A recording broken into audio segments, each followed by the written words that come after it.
आता आपण alcohol phenol इथर या चॅप्टरचा लास्ट टॉपिक बघणार आहे, तो म्हणजे इथर. इथरचा तुम्हाला फंक्शनल ग्रुप माहिती आहे, फॉर्म्युला माहिती आहे, ROR. तर इथे दोन अल्किल ग्रुप असतात आणि सेंटरला काय असतो, ऑक्सिजनची लिंक असते, त्यालाच इथर लिंकेज म्हणतात. ROR is a general formula of इथर. तर यामध्ये आपण फर्स्ट एक्झाम्पल बघू, त्याचे IUPAC नेम आणि जे काही कॉमन नेम्स आहे ते बघूया. CH3OCH2. आता दोन जे अल्किल ग्रुप आहे ते मे बी सेम असतील किंवा डिफरंट असतील. तर अल्किल म्हणजे काय, मेथिल, एथिल, प्रोपिल हे जे अल्किल ग्रुप्स आहे याचा आपण विचार करतोय. CH3OCH3. तर कॉमन नेम लिहिताना दोन्ही अल्किलचं नाव लिहायचंय, ते सेम असतील किंवा डिफरंट असतील त्याच्या पुढे इथर म्हणायचंय. अल्किल अल्किल इथर दोन सेम असतील तर डाय अल्किल इथर असं लिहिणार आहे आपण. म्हणजे अल्किल अल्किल इथर किंवा डाय अल्किल इथर असं आपण नाव लिहिणार आहे. इथे दोन्ही मेथिल ग्रुप सेम आहे पण डाय मेथिल इथर इथर लिंकेज आहे. देन या साईडला एथिल ग्रुप आहे, या साईडला मेथिल. ऑक्सिजनच्या लेफ्ट राईट साईडला बघून घ्यायचंय, एथिल मेथिल इथर अल्फाबेट सिक्वेन्सने जायचंय. एथिलचा ई अगोदर येतोय, मेथिलचा एम नंतर येतोय. नाव काय येणार आहे, एथिल मेथिल इथर. देन ऑक्सिजनच्या लेफ्ट अँड राईट साईडला एथिल ग्रुप आहे, दोन्ही सेम ग्रुप आहे, डाय एथिल इथर. Next example oxygen. ऑक्सिजनच्या एका साईडला नॉर्मल प्रोपिल ग्रुप आहे आणि एका साईडला मेथिल आहे. तर अल्फाबेट सिक्वेन्स मध्ये काय येतो, मेथिलचा एम अगोदर येतोय आणि प्रोपिलचा पी नंतर येतोय. MNOP, पी अल्फाबेट नंतर येतोय. तर पहिले नाव कोणाचं, मेथिल. मेथिल एन प्रोपिल आणि कोणती लिंकेज आहे ती इथर, मेथिल एन प्रोपिल इथर. देन हा जो प्रोपिल ग्रुप आहे जर मिडलने जॉईन असेल तर त्याला आयसोप्रोपिल म्हणतात. मग याचं नाव मेथिल, या साईडने मेथिल आहे, या साईडने आयसोप्रोपिल, मेथिल आयसोप्रोपिल इथर, मेथिल आयसोप्रोपिल इथर. देन आता या साईडला C6H5 आहे. C6H5 म्हणजे काय, बेन्झिन रिंग आहे, फिनिल रिंग म्हणतो आपण त्याला. मेथिल फिनिल इथर. इथं आपण अल्फाबेट सिक्वेन्स घेतलाय, मेथिलचा एम अगोदर देन फिनिलचा पी नंतर, मेथिल फिनिल इथर. याचं कॉमन नेम किंवा IUPAC नेम दोन्ही नाव सेम आहे, ॲनिसोल आहे, याला ॲनिसोल म्हटलं जातं. हे आपण IUPAC नेम मध्ये पण कन्सिडर करू शकतो. देन आता या साईडला जर तुम्ही बघितलं, ऑक्सिजनच्या एका साईडला बेन्झिन रिंग आहे म्हणजे फिनिल फिनिल आणि एका साईडला काय, normal propyl. Phenyl normal propyl इथर. तर फिनिल नॉर्मल प्रोपिल का म्हणता माहिती का, कारण तो स्ट्रेट चेन, एका एंडने टर्मिनल एंडने एका टोकाने काय तो अटॅच आहे, मिडल कार्बनने तो अटॅच असेल तर त्याला आयसोप्रोपिल म्हणतो आपण. स्ट्रेट चेनने अटॅच असेल तर तो असतो normal propyl. Phenyl normal propyl इथर. तर इथं पी अल्फाबेट आहे, फिनिलचा पी आहे आणि प्रोपिलचा पी आहे. पण सेकंड अल्फाबेट कोणता आहे, H आणि R. आपण सेकंड अल्फाबेट कम्पेअर करणार आहे. जर फर्स्ट अल्फाबेट सेम आहे तर सेकंड अल्फाबेट कम्पेअर करायचा. पी नंतर H येतोय आणि पी नंतर R येतोय. H आणि R मधून कोणता अल्फाबेट लवकर येतोय, H. म्हणून फिनिल अगोदर लिहिलेलं आहे, फिनिल एन प्रोपिल इथर. देन हे जे कॉम्प्लेक्स आहे याचं काही कॉमन नेम नाही आहे, याचा आपण डायरेक्ट IUPAC नेम लिहिणार आहे. आता IUPAC नेम लिहिताना एकच रूल आहे, तर तुम्हाला माहिती पाहिजे की एक अल्कॉक्सी ग्रुप जो असतो आणि त्याच्यामध्ये पॅरेंट जो असतो, select the longest chain as a parent, तो अल्केन असेल. तर एक पॅरेंट आहे, ऑक्सिजनच्या एका साईडला जी लॉंगेस्ट चेन आहे ती पॅरेंट म्हणून सिलेक्ट करायची. आणि ऑक्सिजनला जो ग्रुप अटॅच आहे, समजा मेथिल अटॅच आहे डायरेक्टली ऑक्सिजनला तर तो मिथॉक्सी, एथिल अटॅच असेल तर इथॉक्सी, प्रोपिल अटॅच असेल तर प्रोपॉक्सी, ब्युटिल ग्रुप अटॅच असेल तर ब्युटॉक्सी होतोय तो. तर आता आपण हे एक एक एक्झाम्पल बघूया. आता आपण काय करू, select the longest chain as a parent. तर मी जो लॉंगेस्ट चेन आहे त्याला बॉक्स करतोय म्हणजे तुमच्या लक्षात येईल.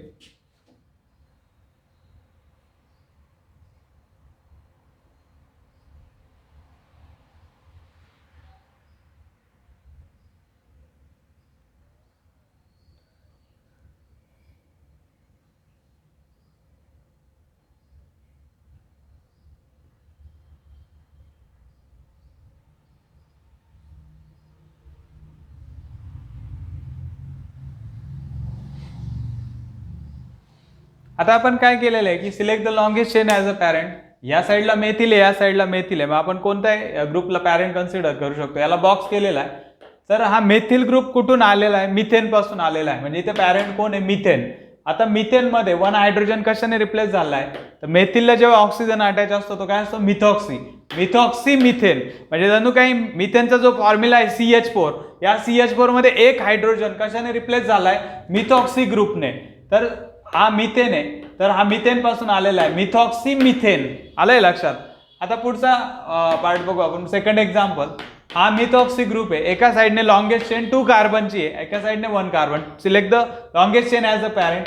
हा एथिल ग्रुप इथेन पासून आलेला आहे. आपण काय लिहिणार, इथेन हा पॅरेंट झाला आणि इथेन मध्ये 1 हायड्रोजन कशाने रिप्लेस झाला आहे, मिथॉक्सी. Methoxy ethane. जसे इथे मिथॉक्सी मिथेन, मिथॉक्सी इथेन. येतंय लक्षात. आता पुढे सेम आहे, इथे 2 कार्बन, इथे 2 कार्बन. कोणतीही 2 कार्बनची चेन लॉंगेस्ट चेन पॅरेंट म्हणून सिलेक्ट करणार आहे. हा इथेन पासून आलेला आहे. 2 कार्बन म्हणजे ethane, 1 carbon methane, 2 carbon ethane, 2 carbon ethane, 3 carbon काय होतो, प्रोपेन होतो. इथे पॅरेंट प्रोपेन आहे. तर आता हा जो ग्रुप आहे ethyl plus oxygen ethoxy, ethoxy ethane, याचं नाव काय, इथॉक्सी इथेन आहे. देन हा मिथॉक्सी ग्रुप प्रोपेनला अटॅच आहे. 1 2 3 कार्बन म्हणजे प्रोपेन होतोय, बट याच्या 1 पोझिशनला मिथॉक्सी ग्रुप अटॅच आहे. 1 methoxy propane, 1 methoxy propane. Then इथे सेकंड पोझिशनला मिथॉक्सी ग्रुप अटॅच आहे. 1 2 3. Select the longest chain as parent. त्याला नंबरिंग करायचं आहे 1 2 3. सेकंड पोझिशनला methoxy, 2 methoxy propane, 1 methoxy propane.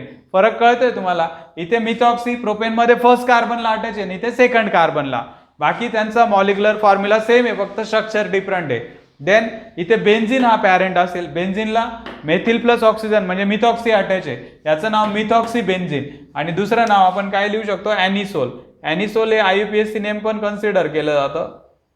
Then propyl plus oxygen काय होतो, प्रोपॉक्झी. मग इथे प्रोपॉक्झी बेन्झिन होतंय. आता पुढे 1 2 3 4. 4 जे कार्बन ॲटम आहे ते सायक्लिक आहे. 4 कार्बन म्हणजे ब्युटेन, 4 कार्बन म्हणजे काय होतो, ब्युटेन. आणि ते सायक्लिक आहे म्हणजे सायक्लो ब्युटेन येतो. तो काय होतोय, सायक्लो ब्युटेन होत आहे. तर याचं नाव कसं लिहिणार आपण. आता याचं नाव लिहिण्यासाठी आपण एक नंबरिंगचा सिक्वेन्स यूज करू शकतो. तर याचं नाव आपण असं लिहिणार आहे, 1 methoxy 1 1 dimethyl, 1 methoxy 1 1 dimethyl सायक्लो butane.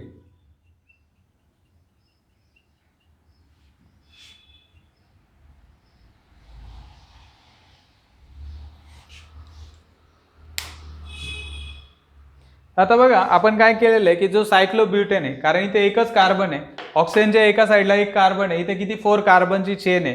तर हे जे 4 कार्बनची जी रिंग दिसते ती पॅरेंट म्हणून सिलेक्ट केलेली आहे आपण.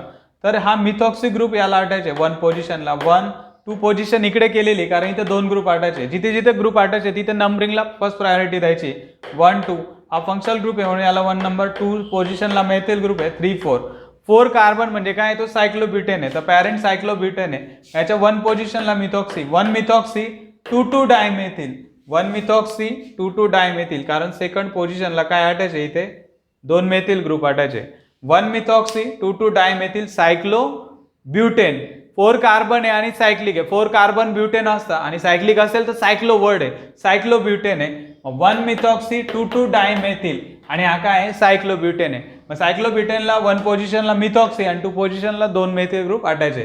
पहिला लक्षात ठेवा की कॉमन नेम आणि IUPAC नेम कसं लिहिता. सेम ग्रुप असतील तर डाय अल्किल इथर आणि डिफरंट असतील तर अल्किल अल्किल इथर. आणि IUPAC नेमसाठी अल्कॉक्सी alkane.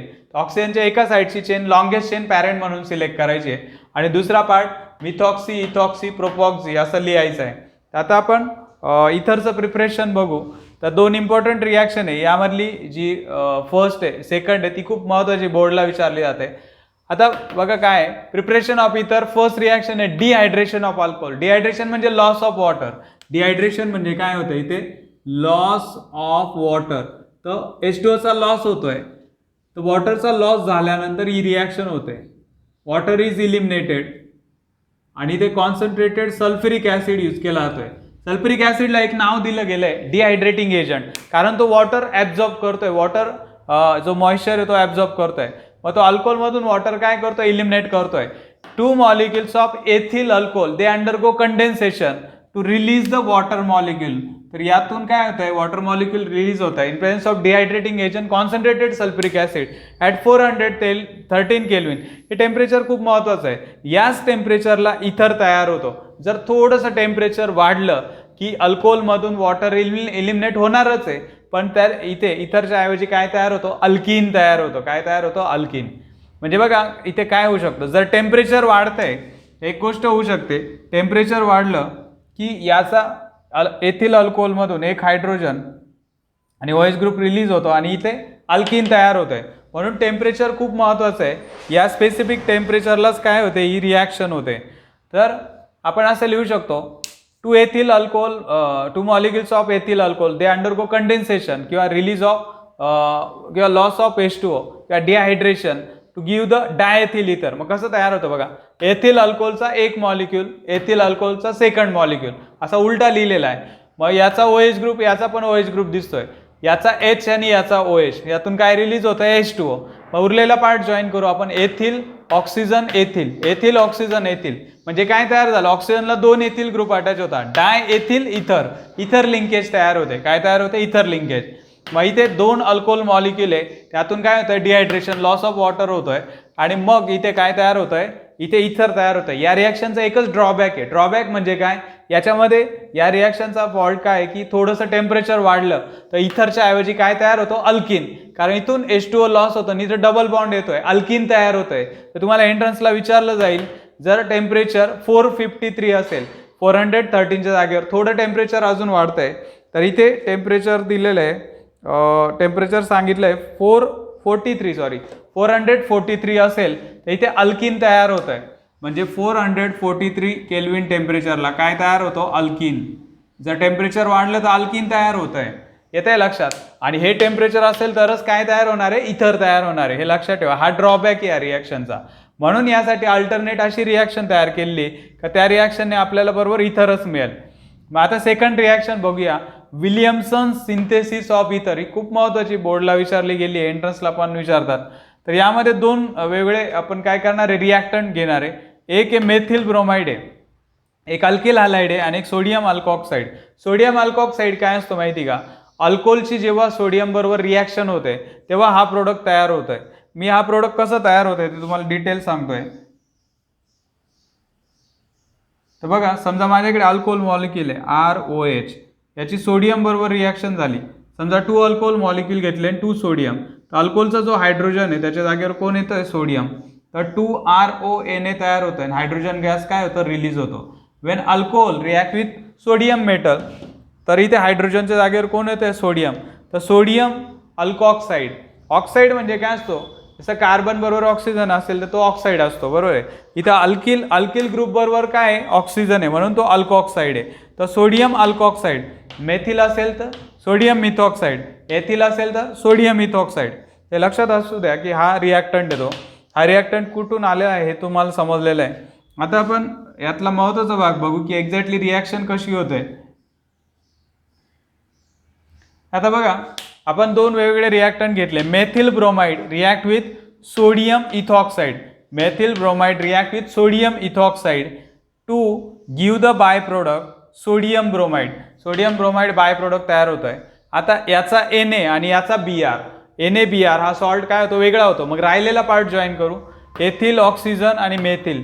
Ethyl group oxygen आणि मेथिल जर जॉईन केले तर एथिल मेथिल इथर काय होतो, तयार होतो. यातला NaBr काय होतो, ॲज अ बाय प्रोडक्ट म्हणून वेगळा होत आहे. आपण डायरेक्ट असं लिहू शकतो, when sodium ethoxide react with methyl bromide then methyl ether will be form. आता नेक्स्ट आहे, या रिॲक्शनचा एक स्मॉल ड्रॉबॅक आहे, तो काय आहे बघा. तर जर तुम्हाला वाटतंय की इथे हा जो सोडियम इथॉक्साइड घेतलेला आहे त्याच्याऐवजी समजा आपण सेकंडरी किंवा टर्शरी अल्कॉक्साइड घेतला, तर इथे टर्शरी ब्युटॉक्साइड घेतला. इथे टर्शरी ब्युटिल आहे आणि तो ऑक्सिजन सोडियमला अटॅच आहे. सोडियम टर्शरी ब्युटॉक्साइड आहे. हा टर्शरी घेतला तरच इथे काय होतं, टर्शरी ब्युटिलचा तो इथर तयार होत आहे.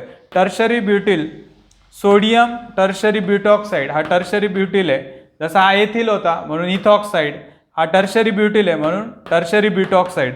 Sodium tertiary butoxide react with methyl bromide. याचा Na आणि Br, NaBr सोडियम ब्रोमाइड वेगळा होतो. मग टर्शरी ब्युटिल ऑक्सिजन आणि मेथिल अटॅच करायचे. टर्शरी ब्युटिल मेथिल आणि ऑक्सिजन अटॅच केले. मग याचं नाव तसं लिहायचं, ब्युटिलचा B फर्स्ट येतो, मेथिलचा M नंतर. तर ब्युटिलचं नाव अगोदर, टर्शरी ब्युटिल, मेथिल आणि इथर लिंकेज. याचा ड्रॉबॅक काय माहिती का, हा टर्शरी चालतो, हा जो सोडियम अल्कॉक्साइड आहे, जनरल नाव सांगतोय मी.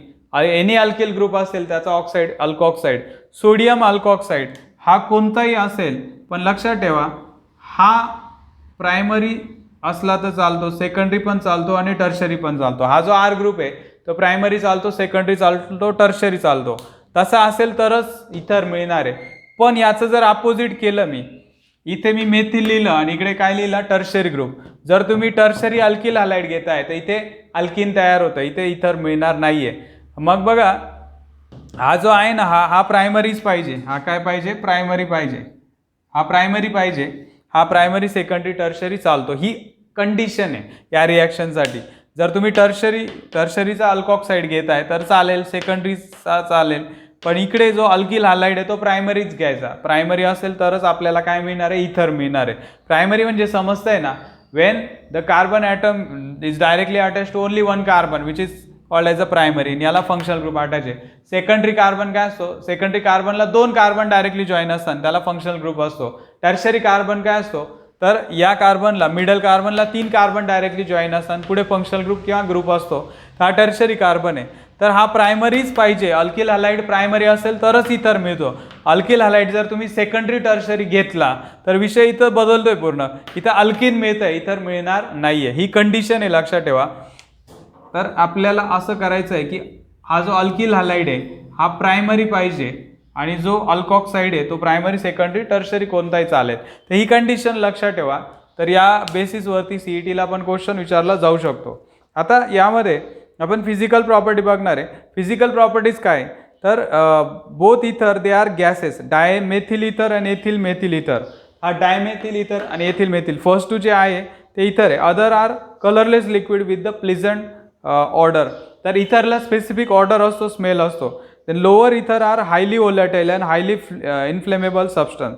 तर व्होलॅटाईलचा अर्थ काय? दे गेट इझिली वेपराईज होत आहे. म्हणजे तुम्ही जर काय केलं, एखाद्या प्लेटमध्ये इथरचं लिक्विड ठेवलेलं आहे तर ते पटकन इव्हॅपोरेट होतं, कारण त्याचा जो बॉइलिंग पॉईंट आहे तो खूप कमी असतो, हार्डली 35-38 डिग्री सेल्सिअस. म्हणजे जे समरमध्ये पण आपलं टेम्परेचर असतं त्या टेम्परेचरला लगेच तो इव्हॅपोरेट होत आहे. तर हायली इन्फ्लेमेबल म्हणजे तो जळतोय अल्कोहोल सारखा. Boiling point of ether shows the gradual increase in with the increasing molecular mass. आता जसं molecular mass, number of atom, number of group increase होत आहे, मॉलिक्युलर मास इन्क्रीज होत आहे. As molecular mass increases then boiling point is also increases. Then polarity. तर polarity जर बघितलं आपण, whether it is polar or non polar, तर आपण वीक पोलर म्हणू शकतो. Weak polarity of ether does not affect their boiling point. तर इथे ऑक्सिजन आपण म्हणू शकतो, ऑक्सिजन इलेक्ट्रोनिगेटिव्ह आहे. म्हणजे नेट जर बघितलं आपण, इतर possess a small net dipole movement. Dipole movement आहे पण ती कशी आहे? स्मॉल आहे. म्हणजे कसं आहे की हा स्लाइटली पोलर आहे. म्हणजे तुम्ही जर बघितलं हा ऑक्सिजन आणि या साईडला काय असतो? Alkyl group. तर ऑक्सिजन काय असतो? इलेक्ट्रोनिगेटिव्ह आहे. ऑक्सिजनमध्ये अशी ॲबिलिटी असते की दोन्ही साईडने तो इलेक्ट्रॉन पुल करतोय. ऑक्सिजनवरती पार्शल निगेटिव्ह चार्ज येतोय आणि अल्किल ग्रुपवरती पार्शल पॉझिटिव्ह. यामध्ये स्मॉल चार्ज काय होता? सेपरेट होता. म्हणून याच्यामध्ये स्मॉल डायपोल मुवमेंट असते. म्हणून हा काय आहे? स्लाइटली पोलर आहे, आपण असं म्हणू शकतो. तर इथर ही स्लाइटली पोलर. आता अजून एक आहे, तर इथर जो असतो, इथर काय करतो? वॉटर बरोबर हायड्रोजन बॉन्डिंग तयार करतोय. म्हणजे इथर काय? Ether is soluble in water. वॉटरमध्ये तो सोल्युबल आहे. The intermolecular hydrogen bonding that are form by with the water, therefore it is soluble in water. वॉटरमध्ये तो सोल्युबल आहे आणि तो दुसऱ्या कंपाऊंड बरोबर, समजा जर अल्कोहोल बरोबर तयार करतोय, तर इथे काय सांगितलं आहे की however the solubility of ether in water is similar to that of the alcohol. Alcohol जसा वॉटरमध्ये सोल्युबल आहे तसं इथर पण वॉटरमध्ये सोल्युबल आहे. तर या फिजिकल प्रॉपर्टीज लक्षात ठेवा. सोल्युबिलिटी वगैरे काय, हे सगळं पोलॅरिटीवरती डिपेंड आहे. तो पोलर आहे तर वॉटरमध्ये बरोबर डिझॉल्व्ह होणार, कारण वॉटर बरोबर तो काय करतो? हायड्रोजन बॉन्डिंग तयार करतोय. तर हा इथरचा जो ऑक्सिजन आहे, इथरचा काय ऑक्सिजन हा पार्शली निगेटिव्ह चार्ज आहे. याची वॉटरचा जो हायड्रोजन आहे त्याच्याबरोबर इंटरॅक्शन होते आणि या दोघांमध्ये काय डेव्हलप होतं? हा weak electrostatic force of attraction.